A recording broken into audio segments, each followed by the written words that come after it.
Saudara-saudari terkasih, apakah saudara sudah memulai hari ini dengan penuh sukacita dan punya niat untuk berbuat baik meskipun kecil? Semoga Tuhan memberkati niat baik saudara. Anda dan saya pasti pernah mendengar, menonton film atau membaca tentang kerajaan-kerajaan zaman dulu, baik di Indonesia maupun di negara lain. Mereka saling berperang supaya bisa mempertahankan kerajaannya. Dan ada aliansi-aliansi, kelompok-kelompok pendukung yang berperang bersama-sama. Dan ketika mereka sudah menang perang, pasti sang penguasa akan mulai memperhitungkan aliansi mana yang membantu mereka, berkorban paling banyak untuk mereka. Misalnya ada suku tertentu yang telah banyak berkorban, banyak menderita, banyak yang meninggal, banyak juga yang cacat. Maka kemudian mereka menempati posisi tertentu. Penguasa akan mengatakan, oh mereka sudah berjuang. Mereka banyak menderita untuk kita. Maka pantas mendapatkan posisi yang mulia. Dan itu menurut saya mirip dengan kitab suci. Kitab suci juga mengatakan kepada mereka yang menderita, berbahagialah engkau, hamba yang menderita. Terimalah kemuliaan dari Tuhanmu, karena engkau sudah banyak menderita bagi Tuhan. Jadi saudara-saudari terkasih, sebetulnya menderita itu justru ujungnya adalah kemuliaan. Maka kalau kita menderita jangan takut, jangan khawatir. Kita bisa menerima dan menyambut derita itu sebagai kesempatan untuk menunjukkan kita berjuang demi siapa. Kalau kita menderita karena berjuang demi Tuhan, demi kebenaran, maka ujung-ujungnya adalah kemuliaan. Tetapi memang tidak semua derita itu adalah salib. Kalau kita menderita, tetapi karena kita menderita demi Tuhan, berjuang demi kebenaran demi Tuhan, maka itu bisa dianggap sebagai salib. Dan kalau itu salib, maka ujungnya adalah kemuliaan. Karena berarti kita menjadi pengikut Kristus. Barang siapa ingin mengikuti aku, dia harus menyangkal dirinya, memikul salib setiap hari dan mengikuti aku. Nah, orang yang mengikuti Kristus, menderita karena mengikuti Kristus, dia tetap bisa bersyukur.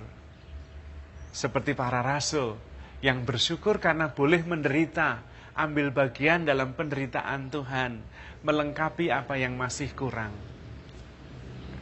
Namun memang tidak semua penderitaan itu adalah salib. Ada penderitaan yang bukan salib, yaitu penderitaan yang disebabkan oleh kesalahan kita sendiri, akibat dosa, bukan salib. Kalau kita hidup sembarangan, kemudian kita sakit dan menderita, kita tidak bisa mengatakan, Tuhan saya ikhlas memikul salib. Itu bukan salib, itu akibat kebodohannya sendiri. Karena tidak merawat diri, hidup sembarangan. Tetapi kalau membela kebenaran, membela kesejahteraan bersama, dan harus menderita, itu malah seperti Tuhan Yesus. Dan kalau memang kita berjuang demi Tuhan, demi kebenaran, demi kebaikan bersama, kita menderita pun bisa bersyukur. Bersyukur boleh ambil bagian dalam penderitaan Kristus. Melengkapi apa yang kurang dalam penderitaan Kristus. Karena itu kita meskipun menderita, kita perlu menimbang-nimbang. Apakah penderitaan ini merupakan salib atau memang akibat kebodohan kita sendiri? Kalau akibat kebodohan kita sendiri, ya kita harus berjuang supaya tidak bodoh, lalu tidak menderita lagi. Tetapi kalau ini menderita karena memang akibat dari perjuangan saya membela kebenaran, kebaikan, maka saya ikhlas menerimanya. Karena itu berarti saya sudah seperti Kristus. Nah, bagaimana kita tahu? Nah, ini rahmatnya.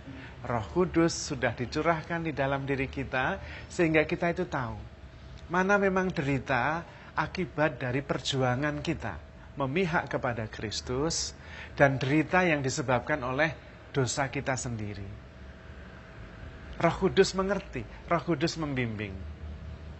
Maka di dalam Injil, Tuhan sesudah mengajar doa Bapa kami mengatakan, kalau kamu sebagai Bapa yang jahat tahu memberikan yang baik untuk anak-anakmu, apalagi Bapa yang di surga, Dia akan memberikan Roh Kudus kepadamu.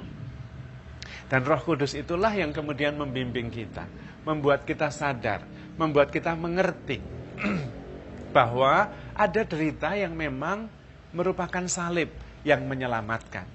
Dan karena itu kita bisa bersyukur. Bersyukur Tuhan, kami boleh ambil bagian dalam penderitaanmu, memikul salib, dan kemudian mendapatkan anugerah kemuliaan. Karena kita sudah banyak menderita demi Tuhan. Tetapi Roh Kudus juga mengajar kepada kita, sehingga kita bisa mengerti kok,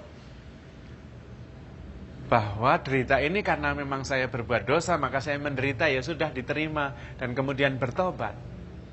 Derita karena akibat dosa, akibat kebodohan sendiri, tidak bisa disamakan sebagai salib. Tetapi kalau kita sudah berbuat baik, sudah melayani dengan rendah hati, sudah sungguh-sungguh berjuang demi kebaikan bersama, sudah sungguh-sungguh berusaha dengan sebaik-baiknya, taat, tekun dan setia, konsisten mengikuti kehendak Tuhan, menyebarkan kebaikan, tetapi menderita juga karena hal itu baru salib yang menguduskan, yang menyelamatkan. Jika kita menderita karena hal itu, kita tidak perlu putus asa, tidak perlu menyalahkan siapa-siapa, tetapi memeluk dan memikulnya sebagai salib yang menjadi keselamatan bukan hanya bagi diri kita sendiri, tetapi juga bagi banyak orang yang lain. Dalam memikul salib, dalam menyambut derita, kita menyambutnya dengan keikhlasan, dengan kerendahan hati, bukan dengan kesombongan, lalu merasa dirinya hebat, yang lainnya adalah para penyebab semua derita itu dan kita adalah korban. Bukan. Kita tetap memberi yang terbaik, dan kalau toh menderita karena kebaikan itu, kita ikhlas menerimanya, kita tekun memikulnya sebagai salib. Dan itulah yang kemudian bisa menyelamatkan. Namun dalam semua perjuangan itu, yang paling penting kita yakin dan percaya bahwa Allah itu maha baik. Tuhan sudah memberikan segala-galanya, bahkan nyawanya, untuk menjadi Immanuel, Tuhan yang menyertai kita di dalam perjuangan mengatasi semua derita itu. Dan karena itu kita tidak sendirian. Ada Tuhan yang menemani kita. Maka jangan khawatir tentang penderitaan. Yang perlu adalah ketekunan dan kesetiaan untuk selalu mengikuti bimbingan Roh Kudus. Sehingga kita bisa mengerti, terus berjuang demi kebaikan. Dan kita selalu memihak Tuhan. Kalau toh menderita, kita menyambutnya dengan penuh syukur. Boleh ambil bagian dalam penderitaan Kristus. Dan dengan demikian kita memperoleh kemuliaan pada akhirnya. Apalagi dalam perjuangan itu kita ditemani oleh Tuhan Sang Immanuel. Karena Tuhan sangat mengasihi kita.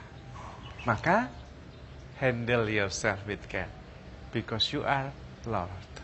Tuhan memberkati.